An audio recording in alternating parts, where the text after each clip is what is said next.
विजय मिश्रा, ये नाम तो आपने सुना होगा। पूर्वांचल के बाहुबलियों की जब लिस्ट बनती है तो उसमें एक नाम विजय मिश्रा का भी होता है। ज्ञानपुर की सीट से 4 बार विधायक रहे और अब जेल में।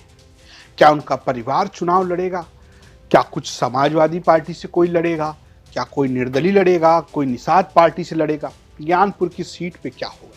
तो आज यूपी किसका में बात ज्ञानपुर की सीट। ज्ञानपुर भदोही जिले की एक सीट है जहां से विजय मिश्रा लगातार जीतते रहे 2017 तक, लेकिन उसके बाद फिर शुरू हुआ जेल जाना और धीरे धीरे राजनीतिक तौर पर खत्म हो जाना। अगर आप ज्ञानपुर का इतिहास उठाकर देखेंगे तो उसमें विजय मिश्रा का एक बड़ा नाम दिखता है।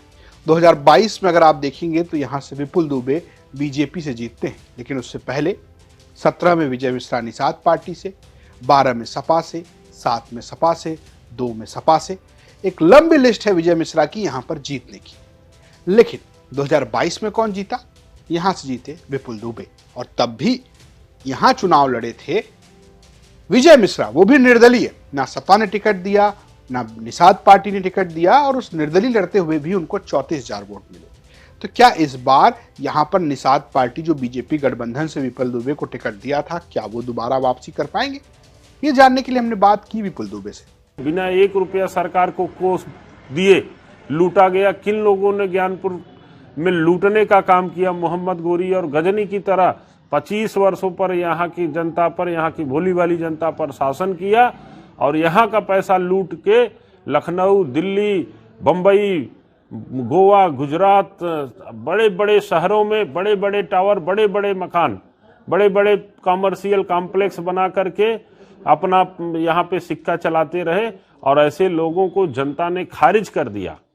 और आज हम सब लोग ज्ञानपुर विधानसभा पूरे सुकून से, पूरे अमन चैन के साथ एक दूसरे से परस्पर संवाद करते हुए एक बड़े वर्ग को यहाँ पे कैसे यहाँ की पुराने विधायक ने किस प्रकार से यहाँ वैमनस्य फैला रखा था, आज सब लोग एक दूसरे के शादी ब्याह मौका मतलब दुख सुख में शरीक रहते हैं, उनके दुख दर्द को बांटने का काम करते हैं। इसलिए हम 27 में हमारा जो रिपोर्ट कार्ड है वो 100% जनता की जितनी भी आवश्यकताएं थी, जितनी भी मांगे थी, तो उन सब मांगों को हमने पूरा किया है। और विश्वास के साथ कह रहा हूं कि 27 में कोई इस समय अब टक्कर नहीं है, एक तरफा चुनाव में हम लोग जीतेंगे। विपुल दुबे कहना है कि उन्होंने वो काम करवाए हैं जो बहुत लंबे समय से ज्ञानपुर में लंबित थे, और इन कामों के दम पर हम जीत जाएंगे। लेकिन क्या उनकी विरोधी पार्टी इस चीज के लिए तैयार है? क्या उसने कोई तैयारी की है? हमने बात की उनके खिलाफ करीबी मुकाबले में हारने वाली समाजवादी पार्टी से। सपा का कहना है कि पिछली बार कुछ चूक हो गई थी, कुछ र्यूमर हो गया था और हम नया प्रत्याशी ले आए थे। इस बार ज्ञानपुर छोड़िए, पूरे भदोही में जीतम जीत करेंगे।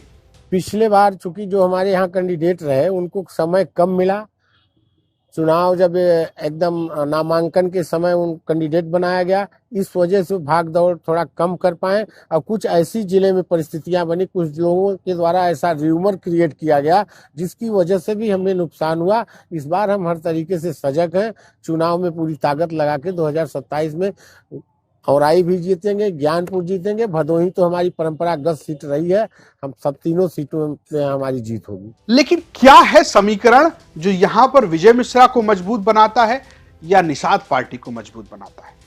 आइए आपको बताते हैं यहाँ की जाति समीकरण। इस सीट पर एक अनुमान के मुताबिक ब्राह्मणों की संख्या करीब 65,000 है। उसके बाद बारी आती है निषाद और बिंद जो 60,000 है, जाटव 52,000 है, मुस्लिम 50,000 है, यादव 36,000 है, पासी 22,000 हैं, अन्य ओबीसी 40,000 हैं, अन्य दलित 20,000 हैं, वैश्य 16,000 हैं और ठाकुर जो हैं वो करीब 10,000 के करीब है। अगर आप ये सीट देखेंगे तो यहाँ पर जब विपुल दुबे, विजय मिश्रा जिस भी पार्टी से लड़े, ब्राह्मण वोट उनके साथ जाता है। विजय मिश्रा जब तक सपा से लड़ते रहे तो ब्राह्मण, यादव, मुस्लिम, पासी, कुछ दलित वोट, कुछ उनका अपना वोट, ये कॉम्बिनेशन बनता है। जब वो निषाद पार्टी से लड़े तो निषाद वोट उनके साथ गया। कुछ लोग निषाद और बिंद एक साथ जोड़ते हैं, हालांकि दोनों एक साथ निषाद पार्टी को वोट नहीं करते। निषाद खुलकर निषाद पार्टी के साथ नजर आते हैं, बिंद अपने हिसाब से वोट करते नजर आते हैं, लेकिन दावा निषाद पार्टी का दोनों वोटों पर है। सपा के लिए यहां पर दलित, यादव, मुस्लिम का एक अच्छा कॉम्बिनेशन बनता है और विजय मिश्रा का अपना वोट है। लेकिन बीजेपी के साथ ब्राह्मणों की लामबंदी कहीं ना कहीं उनको हर बार नुकसान पहुंचा रही है। क्या इस बार कुछ होगा? सवाल उन 34,000 वोटों का है जो विजय मिश्रा लेकर आए, क्योंकि वो जेल में बंद है और उनके परिवार से कोई सक्रिय नहीं है। तो कौन ये 34,000 वोट ले जाएगा, ये जानने के लिए हमने बात की स्थानीय पत्रकारों से। 2022 का चुनाव हुआ था, उसमें 34% मत पाकर विपुल दुबे निषाद पार्टी से चुनाव जीते थे। दूसरे नंबर पर समाजवादी पार्टी को 31% वोट मिले थे और तीसरे नंबर पे निर्दलीय प्रत्याशी प्रतिष्ठित मानव समाज पार्टी से विजय मिश्रा थे, जिनको 16% वोट मिले थे। इस बार का जो समीकरण था, विजय मिश्रा इस समय जेल में है और उनका जो मिले 16% वोट किधर जाते हैं, ये बहुत कुछ इस बार की जीत पर निर्भर करेगा। अगर 16% वोट समाजवादी पार्टी से जीत जाएंगे तो समाजवादी पार्टी विजय होगी। अगर ये विपुल दुबे अपने वोटों में इसको जोड़ने में कामयाब रहते हैं तो विपुल दुबे भारी मतों से चुनाव जीतेंगे। देखिए, पिछली बार ज्ञानपुर विधानसभा में विपुल दुबे को निषाद पार्टी से टिकट दिया गया, जो भारतीय जनता पार्टी की सहयोगी पार्टी है, और उन्होंने मात्र 6,000 वोट के अंतर से जो है चुनाव जीता। और उसका एक कारण और भी है कि जो समाजवादी पार्टी का जो है वहां पे प्रत्याशी रहा, वो बहुत मजबूत प्रत्याशी नहीं था, मजबूती से चुनाव नहीं लड़ पाया। दूसरी तरफ देखें तो विजय मिश्रा, जो कि जेल में बंद होते हुए भी 30,000 वोट जो है खींच लिए अपनी तरफ। अब 2027 में देखना होगा कि 30,000 वोट जाएगा कहां पे। और दूसरी तरफ अगर जो है समाजवादी पार्टी सोच समझ के अगर मजबूत प्रत्याशी ज्ञानपुर विधानसभा से उतारती है तो जो भाजपा गठबंधन को टिकट मिले या तो भाजपा को जो टिकट मिलेगा उसको चुनौतियों का सामना करना पड़ेगा। स्थानीय पत्रकारों का कहना है कि यहां तो अगर सपा कोई बेहतरीन कैंडिडेट देती है तो बीजेपी के लिए मुश्किलें हो सकती हैं, क्योंकि पिछली बार भी चुनाव बहुत कांटे का था। सवाल यह है कि विजय मिश्रा के परिवार से कोई किसी पार्टी से चुनाव लड़ेगा और क्या निषाद पार्टी से फिर से विपुल दुबे चुनावी मैदान में होंगे? ये सारे सवाल हैं। आपको क्या लगता है? अगर आप ज्ञानपुर और विजय मिश्रा के बारे में जानकारी रखते हैं तो हमें कमेंट बॉक्स में जरूर बताएं। ये स्टोरी भेजी थी भदोही से हमारे सहयोगी महेश ने। देखते रहिए यूपी तक। नमस्कार।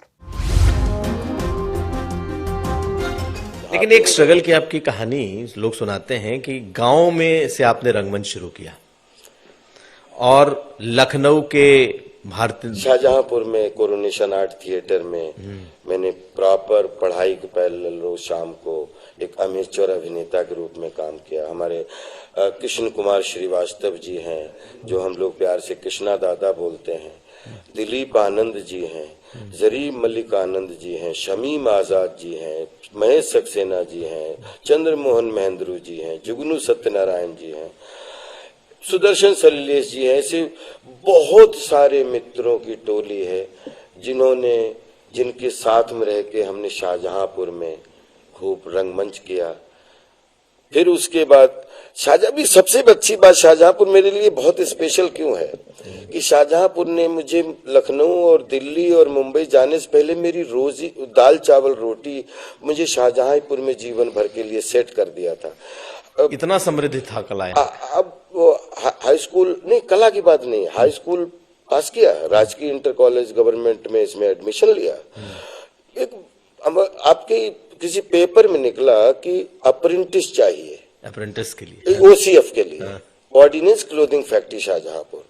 तो मैंने भी फॉर्म भर दिया, उसमें 3-4 हजार बच्चों ने फॉर्म भरा, मेरा भी उसमें सिलेक्शन हो गया। तो मजाक करते करते 12वां फिर मैं प्राइवेट हो गया, क्योंकि 2 सरकारी संस्थानों में एक साथ नहीं। तो भारत सरकार रक्षा मंत्रालय के अंतर्गत मैं 29वें बैच का पास आउट फौजी टेलर हूँ, जिसमें अगर मैं अभिनेता या कलाकार कुछ भी नहीं होता तो आज शाहजहांपुर में अपने बीवी बच्चों के साथ में रह के प्रॉपर मैं ये ऑर्डिनेंस क्लोथिंग फैक्ट्री की सेवा कर रहा होता और अपना गांव देख रहा होता।